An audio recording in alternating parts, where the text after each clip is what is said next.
Hello, Positive Bibles. Welcome back to the conversation. I am Reverend Nicholas Roberts, the lead minister at Positive Vibration Global Ministries, and here we explore the biblical perspective on various matters affecting you.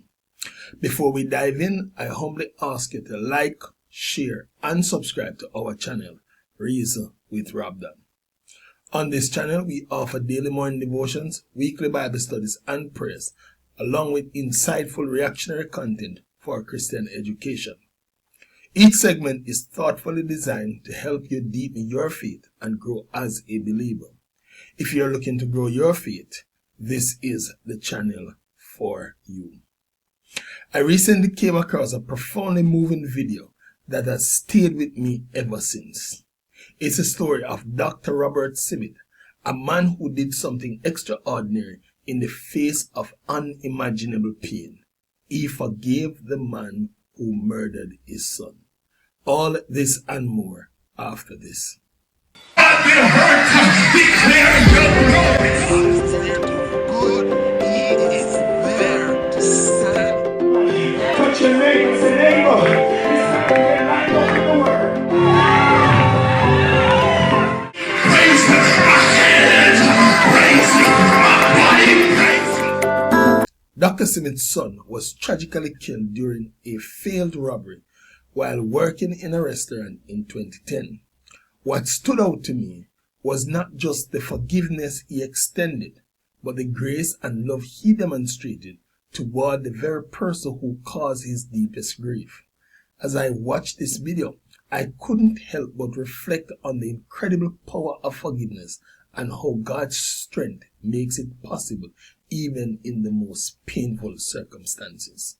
Forgiveness is one of the hardest acts to carry out, especially when we have been deeply hurt.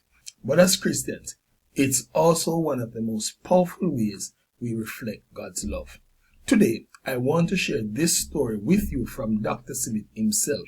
I believe that he demonstrates what true forgiveness looks like. He reminds us of the grace and strength only God can provide. Take a listen. On October the 30th, 2010, my youngest son, Tony, was working at a restaurant, and four young men broke in and attempted to rob the store. Tony was in the back cooking, and they pulled him out to open the safe and the cash register, but they jammed it. Three of them left.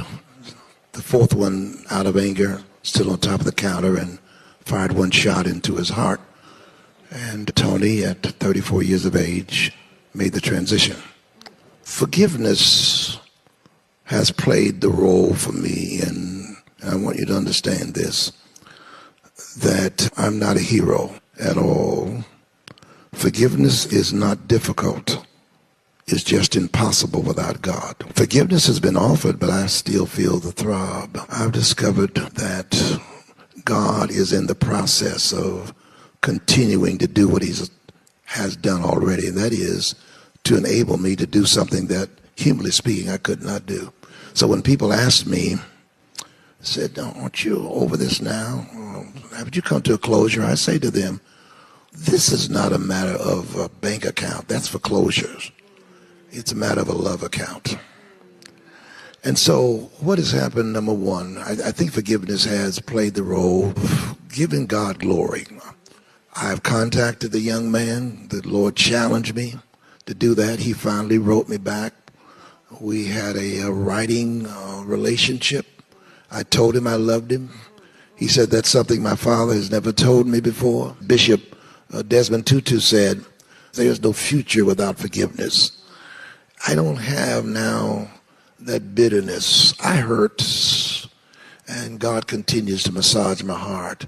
But thanks be to God, my future is not canceled out because I am in a fit of hatred. I hate what has been done, but God is operating and doing something that I could not do. This young man had never had his father to say, I love you, the kind of attention that I'd given to him, the conversations and all of that. And I'm hoping that God will eventually bring this thing around so that one day we can see each other face to face and I can hug him and tell him I love him face to face.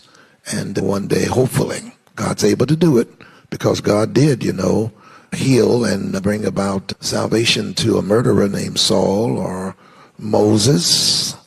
So God's able to do it for him. As he stated in the video, in 2010, his son was working in a restaurant when he was tragically shot and killed during a failed robbery attempt. The killer was later imprisoned. In the face of unimaginable pain, Dr. Smith chose to forgive his son's killer. He says, forgiveness is not difficult. It's just impossible without God. And that for me was very profound. Dr. Smith not only forgave the man who killed his son, but he also began writing to him, expressing care and even love. In one of his letters, he told the young man, "I love you." To this, the young man responded that no one, not even his own father, had ever told him that before.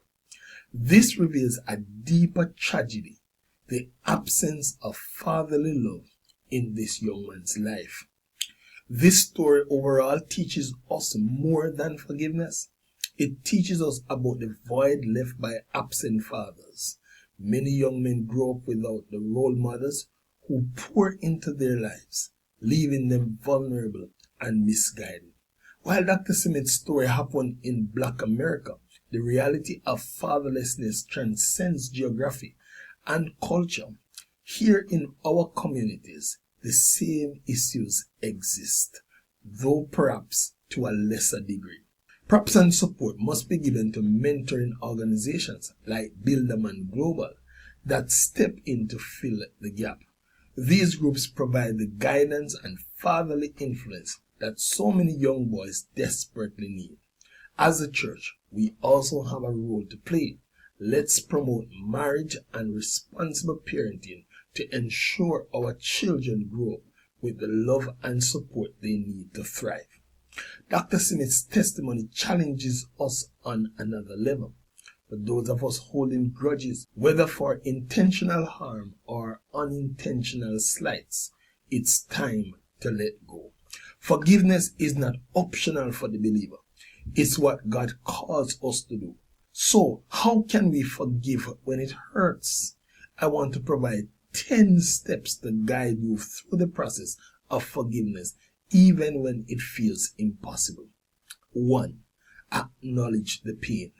Be honest about how the hurt has affected you. Suppressing your emotions only deepens the wound. 2. Recognize the need to forgive. Understand that forgiveness is not about excusing the wrongdoing, but about freeing yourself from bitterness. 3. Pray for God's strength. Forgiveness is often beyond human ability. Ask God to soften your heart and give you the grace to let go. 4. Reflect on God's forgiveness. Remember how God has forgiven you through Christ. Meditating on His grace can inspire you to extend the same to others. 5. Decide to forgive. Forgiveness begins with a decision, not a feeling. Choose to forgive, even if your emotions haven't caught up yet. 6. Release the offender to God. Trust God to handle justice and judgment. Letting go doesn't mean the wrong is overlooked. It means placing it in God's hand. 7. Avoid retaliation. Forgiveness requires resisting the urge to retaliate or harbor resentment. Choose love over revenge. 8. Seek peace where possible. If it's safe and appropriate, seek reconciliation. Sometimes healing requires open communication with the offender. 9. Surround yourself with support. Talk to trusted friends, mentors, or counselors who can help you process your pain and encourage your journey of forgiveness. And 10. Embrace healing over time. Forgiveness is often a process. Be patient with yourself as you work through the pain and trust God to heal your heart. Dr. Smith's story shows us that forgiveness is not easy, neither is it impossible. With God's help, it's possible. By forgiving, we not only free ourselves from bitterness, but also reflect the love and mercy of Christ. So let's take this story to heart. Forgive, love, and allow God's grace to transform lives, starting with our own. I would like to conclude with 10 intriguing lessons I garnered from Dr. Smith's story. 1. Forgiveness is a divine act. Dr. Smith's ability to forgive his son's murderer reminds us that true forgiveness often requires the grace and power of God. Without him, it can feel impossible. 2. Forgiveness frees the forgiver. Letting go of resentment doesn't just benefit the offender, it frees the one who forgives from the weight of bitterness and emotional pain. 3. Love can reach the hardened heart. When Dr. Smith told the young man he loved him, it broke through a lifetime of emotional neglect. Love, even in the darkest circumstances, has the power to transform. 4. Fatherlessness leaves a void. The young man admitted that his father never told him he was loved. This highlights the devastating impact of absent fathers on the lives of young men. 5. Grace is a powerful witness. Dr. Smith's forgiveness is a testimony of God's grace in action, showing others what it means to live out faith authentically. 6. Pain can birth purpose. Instead of letting his grief consume him, Dr. Smith used it as an opportunity to demonstrate God's love, turning tragedy into ministry. 7. Forgiveness transcends justice. Forgiving someone doesn't mean ignoring their actions or the consequences, but it shifts the focus from revenge to restoration. And 8. Hurt people hurt people. The killer's action likely stemmed from unresolved pain and brokenness. This truth caused us to address systemic issues like poverty, neglect, and fatherlessness in our communities. 9. Forgiveness reflects Christ. Dr. Smith's action mirrored the forgiveness Christ extended to humanity, unmerited, undeserved, and yet freely given. And 10. Forgiveness is a journey, not a moment. Dr. Smith's story shows that forgiveness isn't always instantaneous. It's a process that requires surrender, prayer, and intentionality over time. This remarkable story challenges us to reflect on our own lives. Who do we need to forgive? How can we extend grace? Thank you for joining us today. Remember, forgiveness is twice as much beneficial for you as it is for your offender. Forgive today and experience freedom. Join us tomorrow for our daily morning devotion, and don't miss our upcoming Bible study sessions and prayer meetings. Until next time, may God bless you and keep you strong in your faith. Stay connected, stay blessed, and stay rooted in Christ. See you in the next video.